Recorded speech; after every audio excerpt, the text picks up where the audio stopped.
Assalamualaikum warahmatullahi wabarakatuh.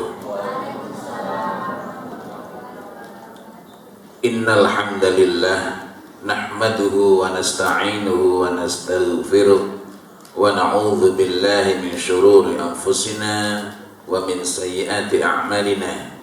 May yahdihillahu fala mudhillalah wa may yudlil fala hadiyalah. Asyhadu an la ilaha illallah wahdahu la syarika lah wa asyhadu anna Muhammadan abduhu wa rasuluh la nabiyya wa la rasula ba'dah. Allahumma salli ala Muhammad wa ala alihi wa sahbihi ajma'in. Rabbi shrah li sadri wa yassir li amri wahlul 'uqdatam min lisani yafqahu qawli. Ma ba'd. Bapak-bapak, ibu-ibu sekalian yang saya hormati, pagi ini kita akan berusaha untuk berbincang tentang bagaimana kita mengasuh anak-anak kita, mendidik anak-anak kita. Dan ini merupakan bagian yang sangat penting dalam hidup kita, karena ketika nanti kita sudah tua, dan khususnya ketika kita sudah meninggal dunia, yang paling kita harapkan ketika kita renta adalah kehadiran anak-anak kita. Dan sulit anak-anak kita akan hadir di sisi kita kecuali hari ini kita bisa dekat dengan mereka, mereka merasa kita perhatikan, merasa dekat dengan kita. Adapun doa anak untuk orang tua, yakni kita nanti, wallahu a'lam, kita masih mendoakan orang tua kita, tidak ada.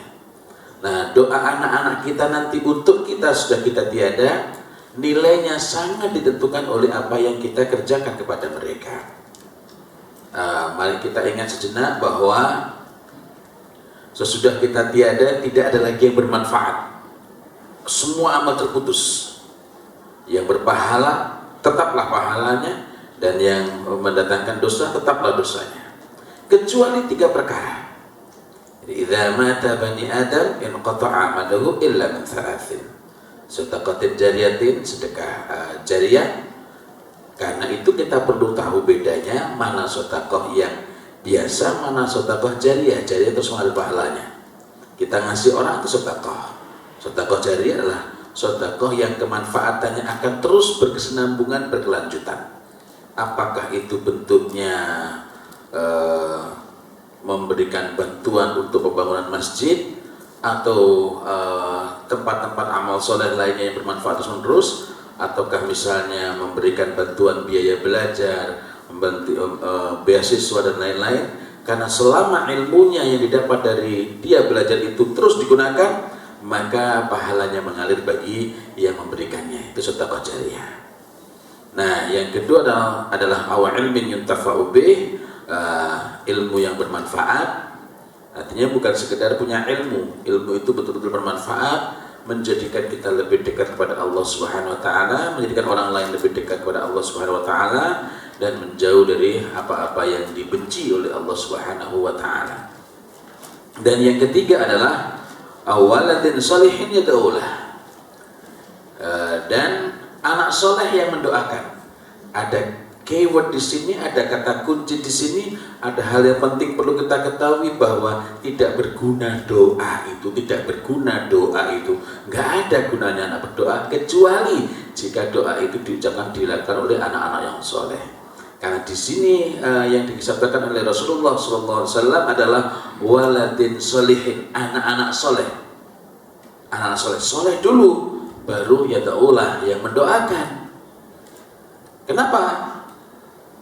Sekiranya dia bukan anak yang soleh, maka mungkin dia mendoakan orang tuanya, tetapi dirinya melakukan hal-hal yang menjadikan doanya pasti ditolak oleh Allah Subhanahu wa taala.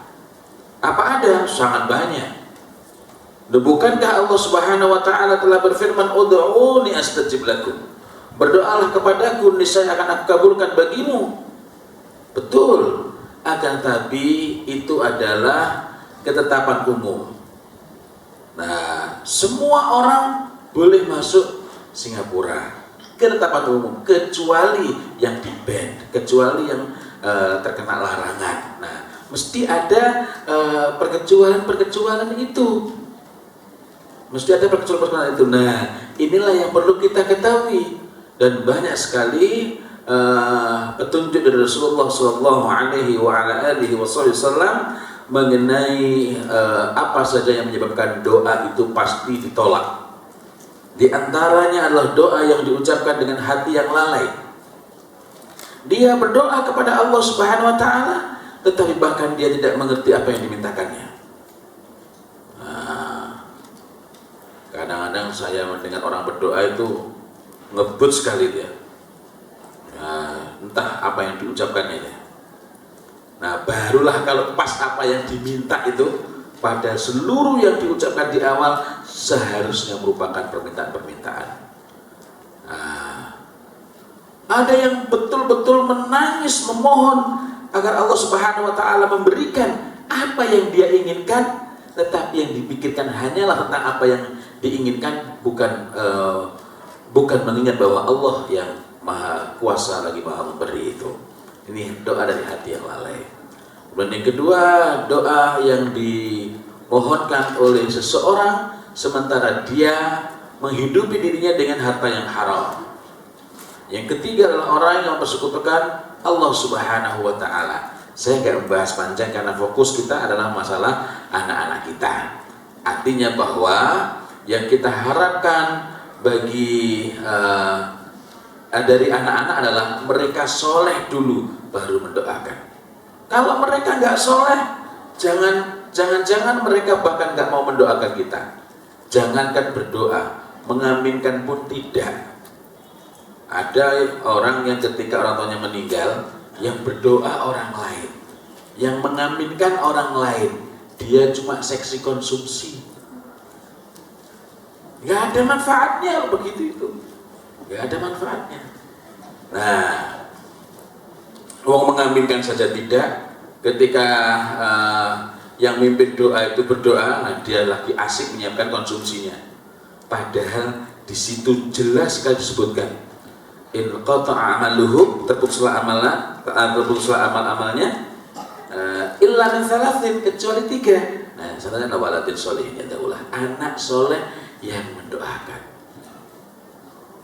Lebih ironis lagi, lebih tragis lagi, yang mimpin doa juga gak kayak berdoa, ngebut sekali. Allahumma ighfir lil muslimin wal muslimat wal mu'minina wal mu'minat. Lah ini berdoa apa memarahi Tuhan? Sementara yang mengaminkan orang-orang yang diundang pun itu nanggapinya juga dengan cara yang Masya Allah gitu ya, sambil begini, amin, amin, amin. Amin itu artinya aman, beres. Tidak minta dikabulkan, beres. Amin, percaya ya. Ini enggak ada yang dikabulkan ya. Mudah-mudahan Anda tidak pernah menjumpai atau malah ngelakoni. Nah, begitu selesai doa langsung ada bunyi SMS ya, atau WA, mungkin WA dari Lauhul Mahfuz, terima kasih, doa Anda telah masuk. Nah, kalau seperti ini apa yang kita harapkan dari anak-anak kita?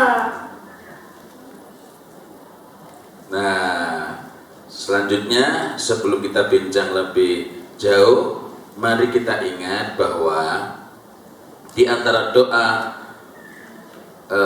yang berhubungan dengan anak-anak kita adalah Rabbana hablana min azwajina wa dzurriyyatina qurrata a'yun waj'alna lil muttaqina imama. Rabbana, Tuhan kami, hablana,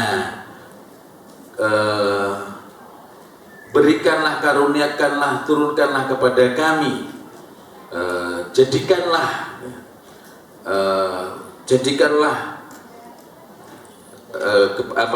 untuk kami min azwajina, dari pasangan, dari suami atau dari istri. Kalau kita sering menemukan terjemahan bisa dari istri kami gitu ya, tapi ini sebenarnya adalah itu bermakna pasangan. Pasangan itu bukan pasangan sesama jenis, bukan ya, yakni pasangan suami istri, yakni suami atau istrinya. Wa dzurriyyatina, dan keturunan kami. Keturunan itu artinya bukan cuma anak-anak, ya anak, cucu, buyut hingga seterusnya. Qurrata a'yun, penyejuk mata. Penyejuk mata bukan karena lucunya. Anak lucu itu biasa. Tetapi yang menjadi urusan kita adalah bagaimana anak-anak itu menyejukkan mata kita ketika kita sudah tua, anak-anak itu sudah dewasa, dan hingga kita wafat nanti. Kalau kita sibuk dengan lucunya anak di waktu kecil, maka repotnya ketika mereka sudah dewasa. Ada orang tua yang nggak mau repot ketika anaknya masih kecil, dan ternyata ujung hidupnya penuh dengan kerepotan ngurusi anaknya. Anaknya sudah punya anak, masih tetap menjadi urusan orang tua, masih tetap menjadi kerepotan orang tua. Kenapa? Karena kita lalai. Kita lalai. Alangkah banyak orang tua yang mikirnya bahwa anak itu penting kayak duit, yang penting kasih uang. Padahal uang tidak bisa membeli apa-apa kecuali benda-benda saja. Apa yang bisa dibeli oleh uang? Uang bisa membeli makanan, tapi bukan nikmatnya makan. Sampai beli makanan yang mahal, pas mau makan dapat SMS bahwa ibu sampean sakit, bisa makannya enak? Nggak bisa. Uang itu hanya bisa membeli makanan, tapi bukan nikmatnya makan. Uang bisa membeli tempat tidur yang mewah. Uang bisa membeli tempat tidur yang yang lapang, tapi bukan nikmatnya tidur. Tadi malam saya istirahat, ketika saya berangkat itu istri saya bukan sakit-sakit berat, ya sebenarnya itu hal biasa. Kadang-kadang orang tuh mules, orang itu sakit perut gitu ya, itu penyakit ringan lah, entah karena kesalahan apa yang kata dokter disetri, itu bukan termasuk penyakit yang sangat berbahaya. Cuma ketika saya pergi dia masih kayak belum terlalu fit, itu agak lemes, itu kepikiran. Nah, uang bisa membeli senyuman, tapi bukan ketulusan. Gak percaya, sampai mlebu rumah makan mesti sampai dengan senyuman. Metu gak bayar, bagaimana ceritanya? Pramugari itu mesti tersenyum, tapi saya belum pernah melihat pramugari tersenyum dengan tulus. Senyum yang tulus itu ada guratan di sini, dan ini gak sudah gawe-gawe, alami bisa, tapi bukan senyum yang asli. 1, 2, 3 C. Sini tok yang senyum, sini enggak. Ya meskipun justru mengkhawatirkan kalau pramugarinya senyumnya tulus betul dia, nopo gitu ya. Nah, terus lagi. Min azwajina, dan keturunan kami, qurrata a'yun, penyejuk mata. Waj'alna lil muttaqina imama, dan jadikanlah mereka itu imam bagi orang-orang yang muttaqin, orang-orang yang bertakwa. Apa pelajarannya? Ini memang doa, tapi sebaik-baik doa mengandung pelajaran. Karena itulah sebaik-baik doa yang kita ucapkan adalah doa yang disukai oleh Allah Subhanahu wa taala, yakni doa yang diabadikan oleh Allah Subhanahu wa taala dalam Al-Qur'anul Karim. Dan yang kedua adalah doa yang dicontohkan, dituntunkan oleh Rasulullah sallallahu alaihi wa ala alihi wasallam. Nah, dari doa itu pelajaran berharganya apa? Kalau kita ingin memiliki, satu sisi permohonan, tapi satu sisi adalah jalan, prosedur, cara membentuk keluarga yang dapat menjadi imam sesudah sesudah mereka dewasa dan sudah generasi-generasi berikutnya juga. Nah, apa kunci awalnya? Kunci awalnya adalah kita membina, kita menata, kita memperbaiki suami kita, istri kita. Nah, mohon maaf, ada sebuah daerah di Jawa Barat gak jauh dari Jakarta. Nah, istrinya pada gak di rumah, kerja ke Hong Kong dan mungkin juga ke Singapura mungkin ya. Tapi uang selalu dikirimkan ke sana. Saya dulu sering ketemu mbak-mbak di Singapura, di Hong Kong, saya bilang, keliru sampai ngirim nang bojo sampai, keliru akan mengirimkan ke suami kamu. Itu untuk apa? Untuk biaya anak-anak. Biaya anak-anak yang dikirimkan misalnya ke sekolah langsung. Kenapa? Kalau semua gaji atau hampir semua gaji dikirimkan ke suami nggak ketemu istrinya, sebulan 2 bulan kuat, uang ada, lain lagi. Alangkah banyak yang permintaan selalu mengalir, istrinya jungkir balik, rumah jadi balik nama. Yang nempati bukan istrinya, tetapi yang baru. Nah, ini mohon maaf. Kembali lagi, jadi kalau kita ingin anak-anak kita itu, suami kita itu kan min azwajina wa dzurriyyatina qurrata a'yun. Artinya yang menyejukkan pandangan itu bukan cuma anak-anak kita. Dibela-belain jungkir balik, begitu sudah kembali ke negeri kita, suami masih atau malah sudah nggak begitu gagah, tapi semangat masih kuat, jengkelkan itu ada. Nah, begitu pula sebaliknya. Maka di sini kita perlu menata, kita perlu meluruskan, kita perlu menyamakan, menguatkan arah hidup kita. Idealisme apa sih yang mau kita perjuangkan? Jika bapaknya baik, ibunya baik, mendidik anak untuk menjadi baik lebih mudah. Apa yang kurang pada Nabi Nuh alaihissalam? Itu Nabi loh, bukan kayak Fauzi Ladim. Fauzi Ladim ini disebut Ustadz ya kurang pantas. Masa Ustadz gemuk kayak gini? Itu menandakan bahwa lebih dekat dengan periuk daripada tempat sujud gitu. Nah, ini kisah aku sedih. Nah, Nabi Nuh nabi, tetapi anaknya tidak beriman pada Allah Subhanahu wa taala. Apa sebabnya? Apa masalahnya? Allah taala tunjukkan kepada kita karena istrinya khianat kepada Allah Subhanahu wa taala dan khianat kepada suaminya. Hal yang sama terjadi pada keluarga Nabi Lut alaihissalam. Bapaknya Nabi, selamat masuk surga Nabi, tapi anak istrinya terlepas. Dan sebab awalnya adalah karena istrinya khianat kepada suaminya dan khianat kepada Allah Subhanahu wa taala.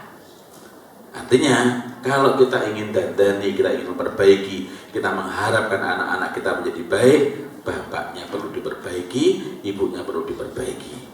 Mudah-mudahan dengan itu yang nanti kita dapatkan adalah keturunan bukan cuma di tingkat anak, melainkan keturunan hingga generasi cucu, cici dan seterusnya. Lil muttaqina imama. Mohon maaf, imam bagi orang-orang yang bertakwa. Nah, menarik lagi bahwa di sini yang digunakan adalah kata imam. Wallahu a'lam bishawab. Sepanjang saya pelajari, saya belum pernah menemukan kata qaid.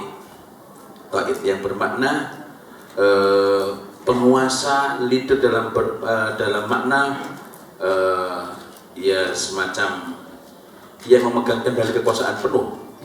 Tetapi yang ditekankan oleh Rasulullah SAW adalah makna-makna yang berdekatan dengan ra'i. Kullukum ra'in wa kullukum mas'ulun an ra'yatih. Nah, rakyat itu dari kata rakyat ya, an ra'yatih. Setiap kamu adalah pemimpin, dan setiap pemimpin akan dimintai pertanggungjawaban atas apa yang dipimpinnya. Lah, kalau misalnya kita sendirian, kita memimpin diri kita sendiri. Nah, ra'i itu apa? Maknanya, pokoknya sebenarnya adalah gembala. Begitu pula ketika kita mengasuh anak-anak kita, kita itu agar anak-anak kita nanti juga bisa menjadi sosok imam yang baik, yang awal kita tunjukkan pada mereka dan yang kita kokohkan pada diri mereka adalah bagaimana mereka itu bisa menggembala. Menggembala itu gimana? Contoh terbaik adalah menggembala kambing. Bisa kita ngasih perintah sama kambing? Tidak bisa. Tetapi yang kita lakukan adalah bagaimana mengarahkan, bagaimana menjadikan kambing itu lebih terarah. Beda kan dengan anjing. Anjing diperintah masih bisa. Nah, kambing tidak, menggembala. Bukan berarti anak kita itu kambing itu ya, bukan ya. Nah, tapi makna pokoknya adalah menggembala. Artinya di sana memerlukan kesabaran, memerlukan kesediaan untuk memahami, memerlukan kedekatan, memerlukan ketulusan gitu ya. Nah, kalau anak-anak kita yang tua kita tumbuhkan tanggung jawabnya untuk peduli pada adik-adiknya, yang kecil juga demikian, meskipun ternyata tidak punya adik lagi, tapi kita tumbuhkan kita itu gak memegang takdir, sekiranya sesaat dia punya adik atau melihat anak kecil lainnya itu untuk menyayangi, maka kita bisa lebih bernafas lega. Ada yang anaknya cuma 2, bertengkar terus setiap hari. Beberapa kali saya ditanya, Pak nggak pusing, anaknya 7. Alhamdulillahirabbil alamin. Dengan 7 anak itu justru kita bisa lebih rileks. Kenapa? Adiknya nangis bisa dihandle oleh kakaknya. Nah, tapi apakah berarti kalau begitu ya wis, dia anak 7 aja. Kalau gitu anaknya 7 aja. Anak 7 yang nggak teratur lebih memusingkan. Nah, jadi sini kata kuncinya adalah pada keteraturan. Baik saudara-saudara, saya ingin memasuki perbincangan kita. Mudah-mudahan yang pendek ini bermanfaat. Yang pertama, kalau hanya sekedar ingin memperoleh kiat-kiat, tips, cara-cara yang praktis atau teknik untuk mendidik anak, maka tidak perlu ikut kegiatan-kegiatan semacam ini rumit-rumit. Cukup tanya sama saya Google. Untuk banyak itu ya. Banyak lewat HP aja, sekali duduk itu sudah sangat banyak tips yang diberikan oleh Syekh Google. Tapi pertanyaannya adalah, kenapa makin banyak belajar kok makin error? Makin banyak belajar kok tambah gak karuan? Karena sesungguhnya kita itu hanya membaca, kita itu hanya nyari informasi, tidak betul-betul memahaminya. Karena itu, apa yang kita perbincangkan hari ini, agar tidak terlalu jauh jaraknya dari praktek, ya kita pikirkan, kita bincangkan, kita obrolkan dengan orang tua yang mereka sudah betul-betul memiliki pengalaman dalam mengasuh anak-anaknya. Berbicara dengan orang tua yang sudah terbukti nyata bisa mendidik anaknya dengan baik, ini memberi manfaat yang sangat berharga untuk melihat kesalahan saya di mana. Saya memberikan beberapa panduan, tetapi ketika saya menyampaikan, tentu saja sangat banyak hal yang dilompati. Sangat banyak hal yang dilompati. Bukan bermaksud untuk melompat-lompat, tetapi tentu saja nggak memungkinkan bagi saya untuk menceritakan secara sangat rinci, sangat detail, gitu ya. Nah, karena yang saya sampaikan adalah prinsip-prinsip pokoknya, kunci-kuncinya, hal-hal pentingnya di dalam mengasuh anak-anak itu. Karena itu, agar apa yang kita bincangkan ini lebih mudah dipraktekkan, ini saling dibicarakan, saling didiskusikan, sehingga ketika kita itu melaksanakan, kok saya dulu mencoba nggak bisa ya, atau kemarin saya coba pada anak saya kok sulit ya. Nah, di sini kita bisa memperoleh masukan, pengalaman-pengalaman dari orang-orang lain. Teorinya sama, sumbernya sama, tapi prakteknya bisa sangat berbeda. Nah, karena itu berbincang sama orang tua ini akan sangat bermanfaat. Kemudian yang kedua, saya ingin bertanya kepada Bapak Ibu sekalian, apakah anak-anak sekarang itu berbeda dengan anak-anak dulu? Tidak. Berbeda. Berbedanya di mana?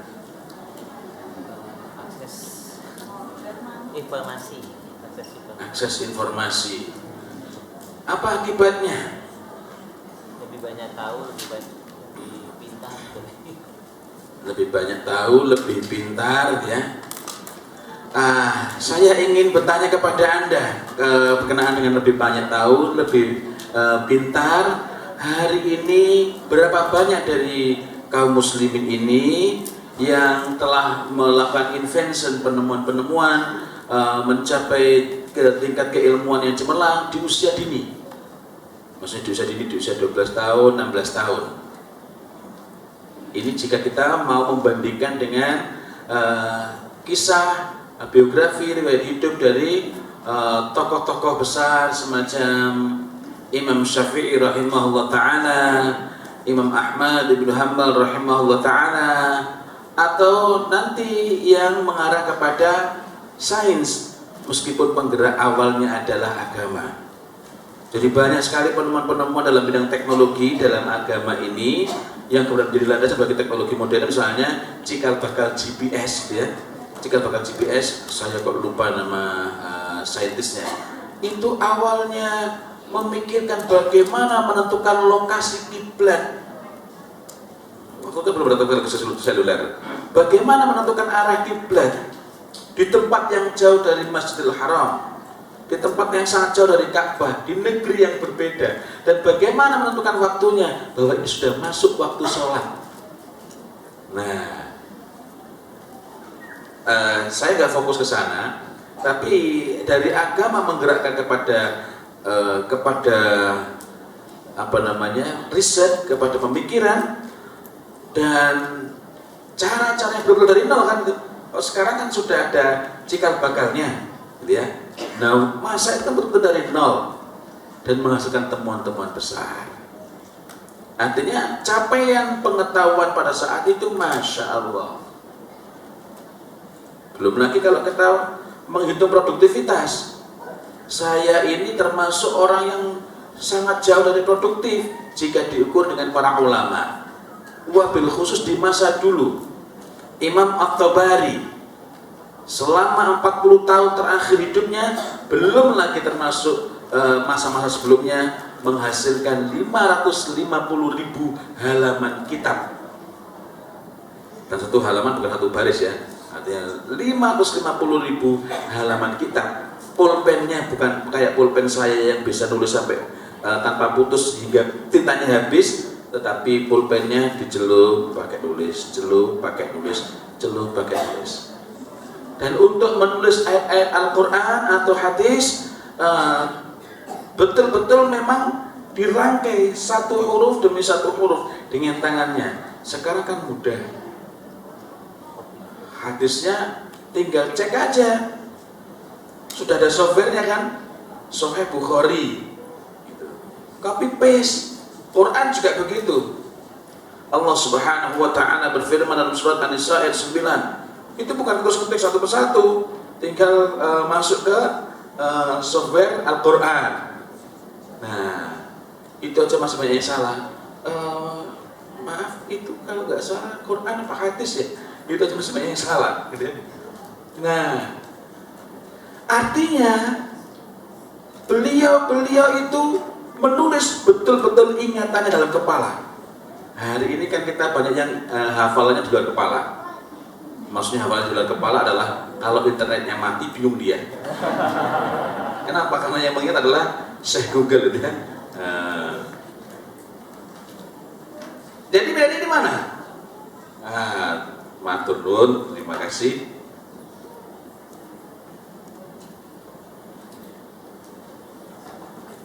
Nah, ini bedanya ulama dengan ubaru.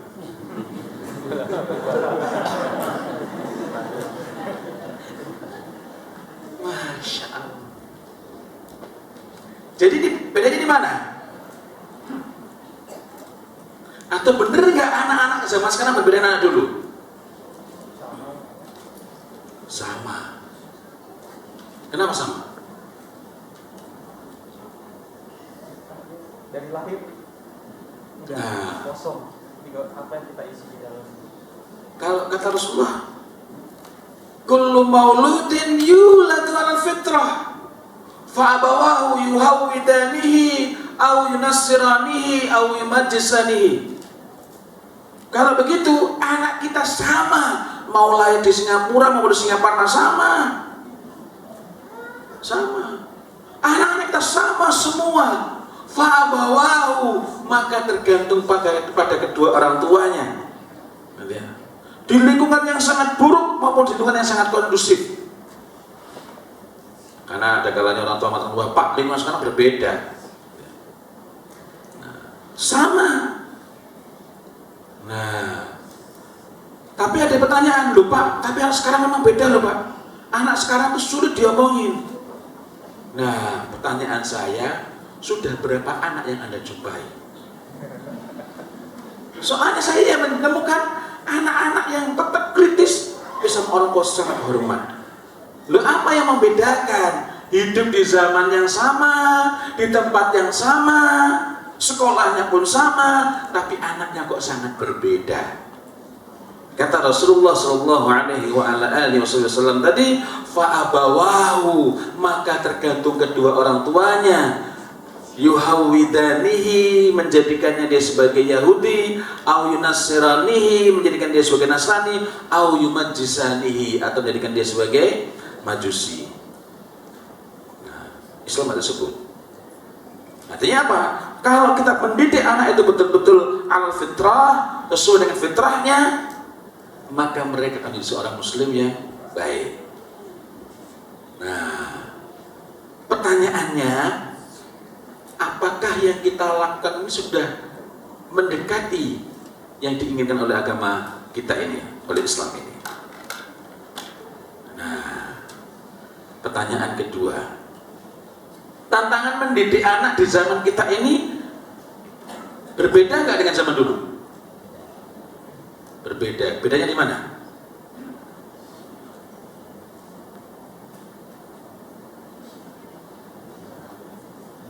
Godaannya lebih banyak. Godaannya lebih banyak. Ya, kayak Misalnya apa? televisi, internet, hiburan yang lain. Televisi, internet, dan yang lain-lain. Nah, kenapa itu menggoda?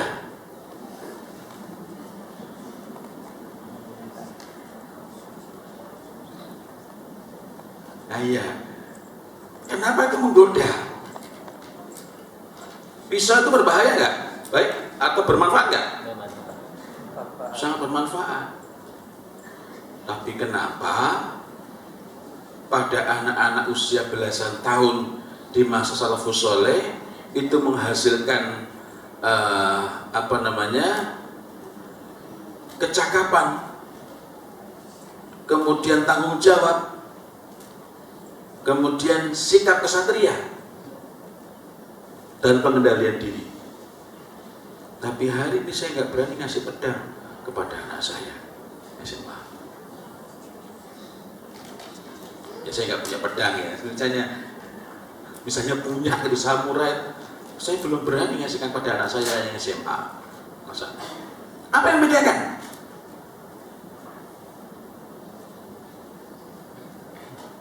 Pornografi zaman dulu ada nggak? Ada, malah 3 dimensi loh. Iya betul. Sekarang cuma 2 dimensi, ya enggak? Dulu pornografi itu bentuknya orang mandi di sungai. Yang pernah tinggal di kampung-kampung itu. Tapi pertanyaannya, kenapa mereka yang terjaga lewat sungai ada yang kemudian buang air di sungai langsung lewat begini? Kenapa? Yang membedakan bukanlah apa yang dilihat, tapi yang membedakan adalah ma bi anfusihim, apa-apa yang ada pada jiwa mereka. Nah, kadang ada yang aneh pada kita ini. Anak-anak mengklik internet atau mengklik gambar atau film, nggak boleh nak, itu film dewasa. Kalau film dewasa artinya hanya anak-anak yang berdosa, kalau orang dewasa tidak. Padahal justru anak-anak nggak berdosa, kita yang berdosa lo lihat. Kalau itu ada konten-konten yang porno, umur berapapun kita, walaupun 80 tahun, gitu ya, sudah 90 tahun dia tetap berdosa. Nah, maka yang harus kita kokohkan adalah kaidah-kaidah dasar agama ini pada anak-anak kita. Di samping screening dari kita, penjagaan dari kita, pengawasan dari kita, apakah anak-anak itu menjalankan agama ini. Di antaranya menundukkan pandangan. Menundukkan pandangan itu bukan hanya ketika ketemu orang lain. Kadang-kadang ada yang aneh kita ini. Orang-orang yang aktif di pengajian-pengajian itu, kalau ketemu yang berjilbab besar, itu nunduk, gini, menundukkan kepala. Ya. apa namanya? Yang ini menundukkan pandangan ya. Maksud saya yang saya bahas bukanlah soal ini. Tapi ketika ketemu misalnya teman SMA-nya yang bahkan pakai UKC, itu malah nggak menunduk. Padahal justru dengan yang kedua ini lebih perlu menunduk. Nah di sini anak sudah melihat kita ini double standar, standar ganda. Nah ketika kita pun standar ganda, anak-anak pun standar ganda. Berangkat pengajian pakai kerudung, keluar dari masjid dilepas sudah. Siapa yang mengajari? Kita sendiri, bapak ibunya. Fa'abawahu, maka tergantung kedua orang tuanya. Apakah menjadi Yahudi, Nasrani, Majusi, atau orang munafik. Nah, yang sering saya ingatkan itu, enggak, itu bukan film dewasa, itu film rusak. Kalau film dewasa, oh nanti ada saatnya saya boleh, gitu ya, saya boleh. Nah, jadi kalau begitu tantangannya sama enggak? Pada prinsipnya sama, yang berbeda cuma bentuknya. Sepanjang masa dua ancaman iman itu cuma dua. Ancaman yang merusak agama cuma dua. Yakni yang pertama adalah fitnah syubhat. Syubhat itu adalah segala sesuatu yang bukan dari agama dan ia merusak agama, tetapi disangka merupakan bagian agama dan menguatkan agama. Nah, inilah yang digambarkan oleh Ibnu Mas'ud radhiyallahu an tatkala bertanya kepada para sahabat radhiyallahu anhu wa radhaan, "Kaifa antum idza labisatum fitnah?" Bagaimana kalian apabila menghadapi fitnah? Apabila terjadi fitnah, yahrumu fiha al-kabir wa yarbu fiha as-saghir. Orang-orang dewasa sudah menjadi tua dan anak-anak sudah menjadi dewasa. Apakah yang dimaksud dengan anak-anak sudah menjadi dewasa itu? Al-asaghir. Siapakah al-asaghir? Itu orang yang tidak punya ilmu agama tetapi banyak berbicara agama, sehingga keluarlah dari perkataannya itu hal-hal yang merusak agama tapi disangka sebagai agama. Wa yattakhidhun nasu sunnah, dan manusia menganggap kerusakan agama itu fitnah syubhat sebagai sunnah. Idza turika minha syai'un, dan apabila ada yang meninggalkan fitnah-fitnah itu, qila, maka berkatalah manusia, turikati sunnah, apakah kamu meninggalkan sunnah? Apakah sunnah ditinggalkan? Nah, qalu wa mata dzak, dan kapankah itu terjadi? Qal, menjawablah Ibnu Mas'ud radhiyallahu anhu, idza dzahabat ulama'ukum, apabila ulama-ulama kalian telah pergi, bukan pergi ke Tampines ya, wafat ya. Wa kathrat qurra'ukum wa qallat fuqaha'ukum, banyak penghafal Quran kalian tapi sedikit sekali fuqaha kalian. Semakin banyak yang hafal Al-Quran tapi semakin sedikit yang paham agama. Ini kira-kira sudah terjadi belum ya? Ya nanti kalau kita melihat hadis lain agak deg-degan juga. Yang kedua, wa kathrat umara'ukum wa qallat umana'ukum, banyak pejabat kalian ketika itu orang berlomba-lomba jadi pejabat, wa qallat umana'ukum, tapi yang amanah semakin sedikit. Kemudian yang keempat, wal tumisatid dunya bi'amal al-akhirah, orang berlomba-lomba mengejar dunia dengan amal akhirat. Itu yang berbeda dengan zaman salafus saleh. Pada zaman salafus saleh orang mengejar akhirat bahkan dengan amal dunianya.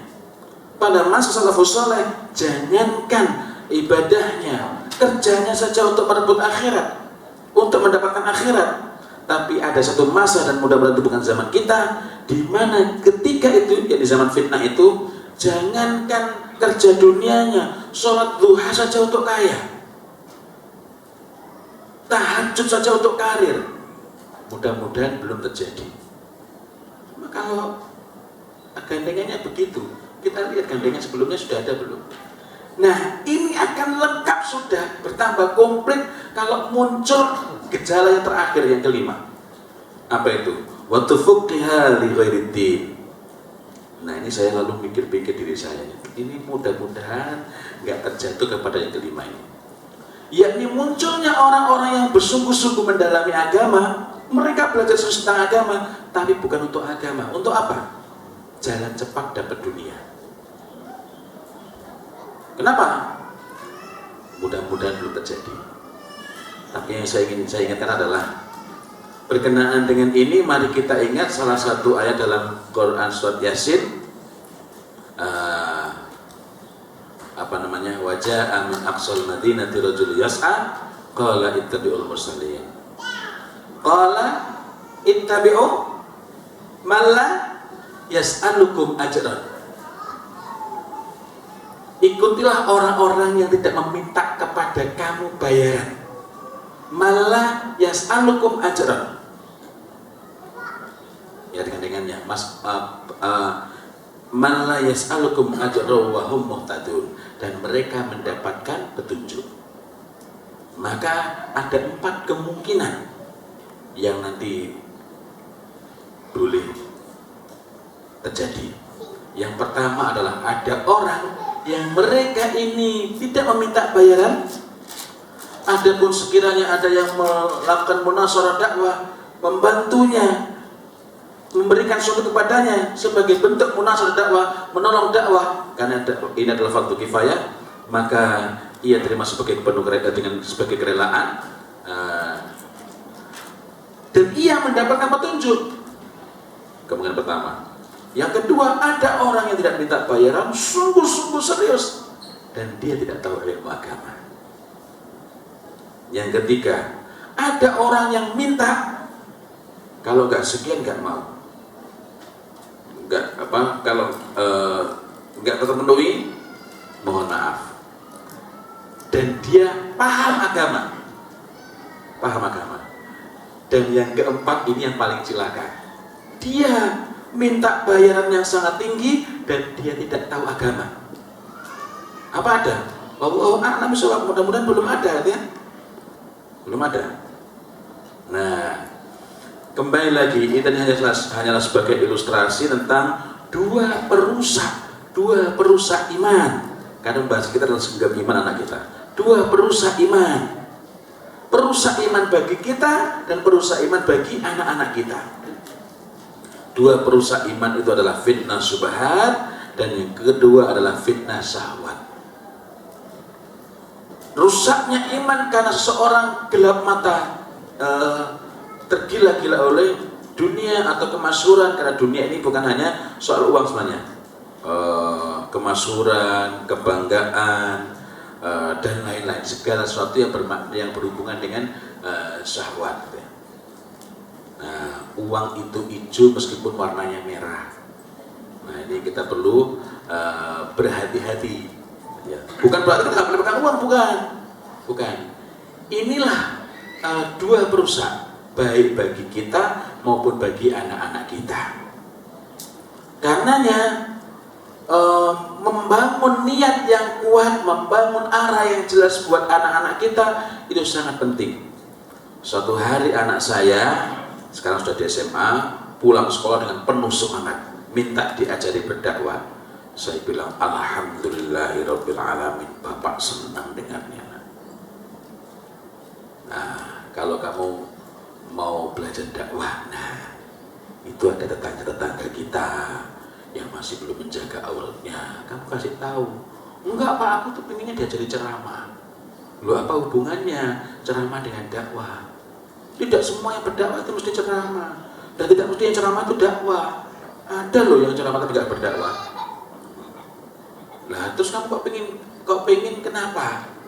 Ternyata dia dapat formulir dari sekolahnya, ikut lomba, nanti hadiahnya besar loh Pak. Inna lillahi wa inna ilaihi raji'un. Nah, ini anak pengen belajar agama, tapi niatnya hadiahnya besar. Hadiahnya besar. Saya tanya, kamu kok pengen hadiahnya kenapa? Ya kan enak, nanti uangnya banyak. Nah, banyak orang yang uangnya banyak, nggak perlu ceramah. Artinya yang saya tekankan bukan berarti alergi dengan ceramah, tapi menata niat. Begitu pula ketika anak saya pengen menulis. Kamu pengen nulis kenapa? Soalnya kalau nulis kan nanti Pak, kalau tulisannya sudah jadi buku nanti dapat duit kayak bapak. Nah,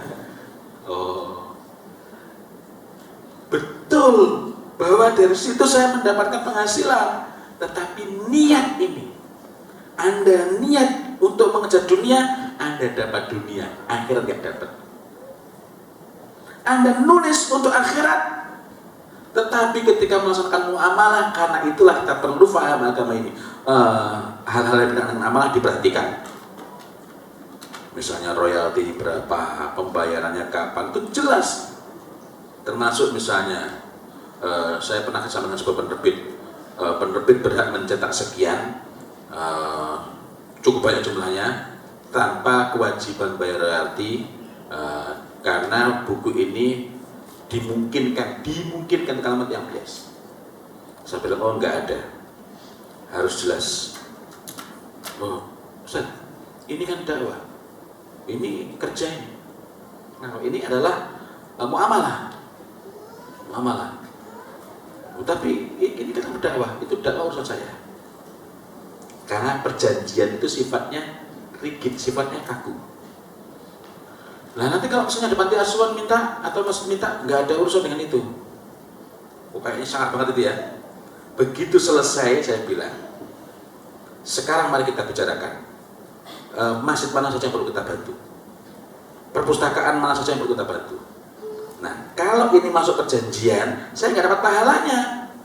Kenapa? Karena itu hak sepenuhnya, itu adalah haknya penerbit untuk mengasihkan, entah dijual, entah dibagikan.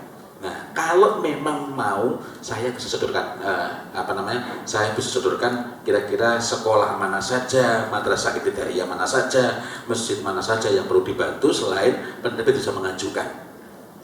Yang ini nggak usah kasih royalti. Waduh Pak, ya ini kita belum punya program besar dulu. Lah kok tadi ada begini? Nah, ini perlu diperjelas. Salah satunya adalah karena kita ingin ikut dapat bagian dari pahala itu. Ya, terus lagi, kembali lagi. Maka meluruskan niat anak-anak. Pakai jilbab. Pengennya biar anak semua pakai jilbab. Wah, coba kalau pakai jilbab, cantik sekali. Anak belajar. Pakai jilbab itu bukan dalam rangka taat, tapi dalam rangka cantik. One day, suatu saat dia melihat lebih cakep gak pakai jilbab, ya ngapain pakai jilbab kan? Wah, coba kalau pakai jilbab itu nanti apa dibilang sama orang, nanti apa komentar orang lain, nanti apa kata temanmu, apa kata bu guru, kata itu artinya kita semenjak awal sudah mendidik anak untuk riya wa sum'ah. Padahal perusak amal itu adalah riya. 3 golongan yang pertama kali masuk neraka keren semua. Lihat Quran, lihat Sahih Muslim babul jihad. Yang pertama, orang yang berjihad di jalan Allah. Oh, keren gak itu? Padahal kalau orang itu betul-betul mati syahid, maka dia masuk surga tanpa hisab, bebas bisa. Tetapi kalau niatnya bukan karena Allah, dan syarat diterimanya amal itu 2.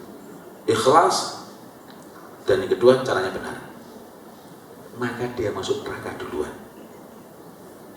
Yang kedua, ahli sedekah, bukan sesekali sedekah, tapi niatnya bukan karena Allah.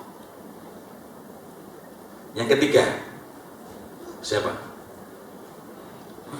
Ini saya nggak tega mengucapkannya. Ini jelas sedikit, keren semua. Ini sekali lagi berhubungan dengan niat. Loh Pak, apa anak sudah waktunya? Semenjak awal. Tentu saja kalau anak masih umur 4 tahun, 5 tahun, tidak kita katakan begini nak, a'udzubillahi minasyaitonirrajim, ngajak-ngajak betul, tapi bukankah telah berkata Imam Syafi'i rahimahullah ta'ala, anak usi gitu ya. Ada kita luruskan niat. Nah, bukan untuk itu nah. Apa hikmahnya, apa faedahnya ketika kita mengajak anak untuk melakukan sesuatu semata-mata karena itu merupakan kebaikan, tidak peduli dipuji orang ataukah dicemooh orang. Maka anak juga tidak mudah tergoda oleh apa yang sedang marak di sekelilingnya. Kalau kita sendiri yang mengajari anak untuk sensitif, gara-gara takut komentar orang, meskipun bukan takut komentar orang, coba kalau pakai jilbab begitu, wah nanti pasti bu guru bilang, Masya Allah. Artinya yang kita kobarkan adalah dorongan untuk memperoleh pujian, bukan untuk mendapatkan ridha Allah. Itu bermakna kita juga menampilkan yang sebaliknya, malu nanti kalau dibilang orang. Nah, padahal ada orang yang kalau pakai jilbab justru cakepnya agak kelihatan. Nah, berjilbab bukan urusan cakep dan tidak cakep. Ini kita sebagai satu contoh saja. Faedahnya ketika anak memilih bersikap, ini yang harus saya pegang, ini yang harus saya lakukan, maka saya harus begini. Temennya punya iPad, dia nggak perlu gelisah. Kenapa? Karena dia tahu mana yang harus dia pegangi. Gadget temennya, saya nggak tahu kalau di sini ya. Kalau di Jogja, anak SD kelas 4, wah sudah pakai Galaxy, Galaxy 6 ya. Ibunya yang bersabar pakai Galaxy Joy atau Galaxy J ya. Atau masih pakai Samsung Duos ya. Generasi itu. Kenapa? Alasannya mendahulukan anak. Temennya yang nggak kuat mental, gelisah, nangis, maka akhirnya ada yang jual tanah untuk belikan HP buat anaknya. Apa ada? Soalnya di antara pembelinya adalah saya sendiri. Maksud saya suatu saat ada yang nawarkan tanah, saya bilang buat apa? Ini butuh teman belani anak ini, saya sangat memerlukan untuk belani anak tadinya untuk demi anak saya. Sampai dijual murah. Piro butuhe? Gak ini pokoknya saya menjual tanah ini. Akhirnya saya belilah tanah itu. Apa yang terjadi? Ternyata uang yang diperoleh dari menjual tanah itu dibelikan HP buat anaknya. Gak perlu waktu setahun untuk ketinggalan dibanding teman-temannya. Tapi tanah gak bisa kembali. Ya. Berapa banyak anak itu yang gelisah gara-gara yang dimiliki nggak seperti temannya.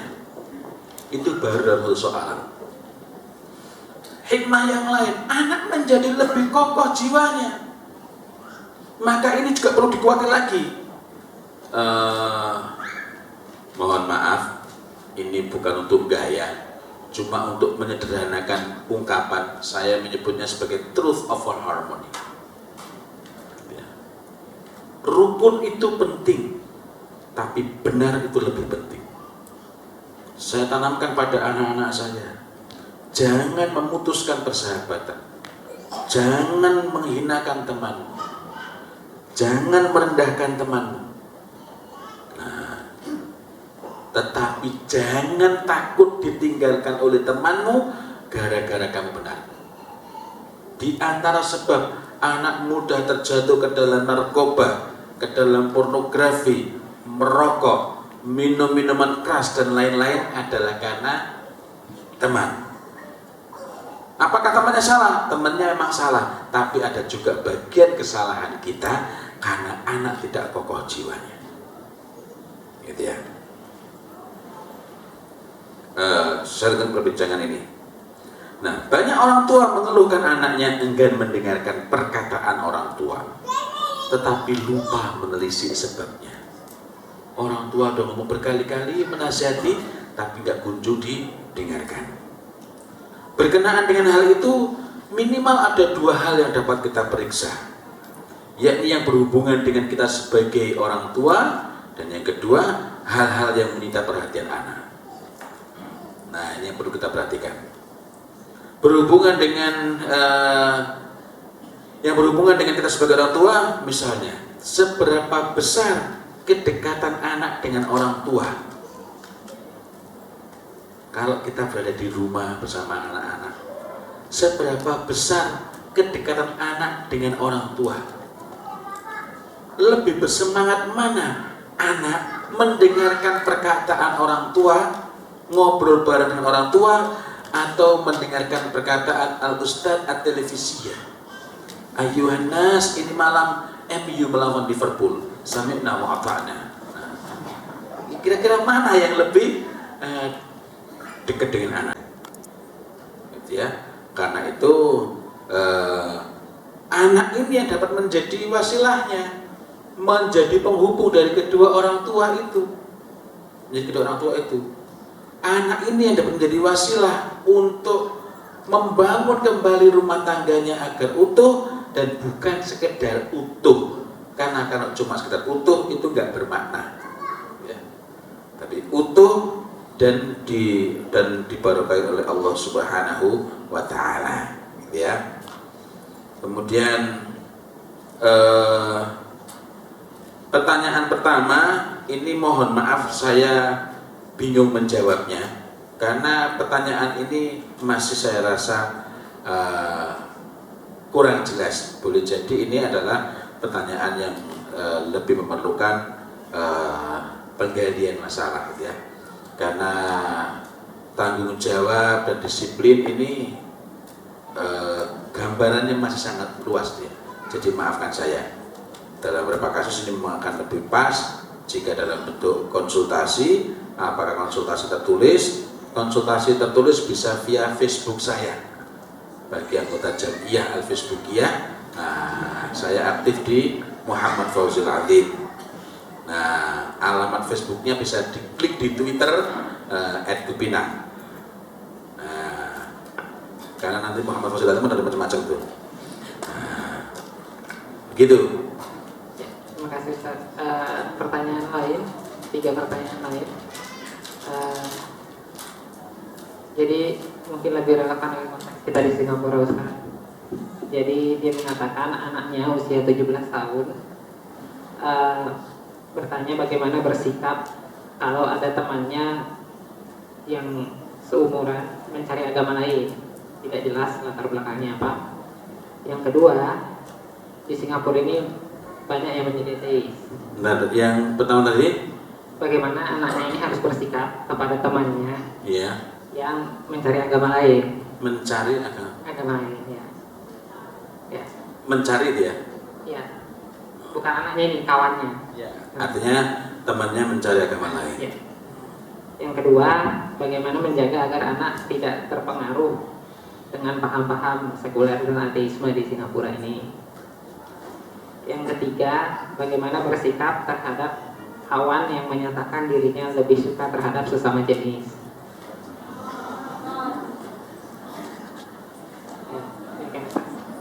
Anak saya berusia 16 tahun.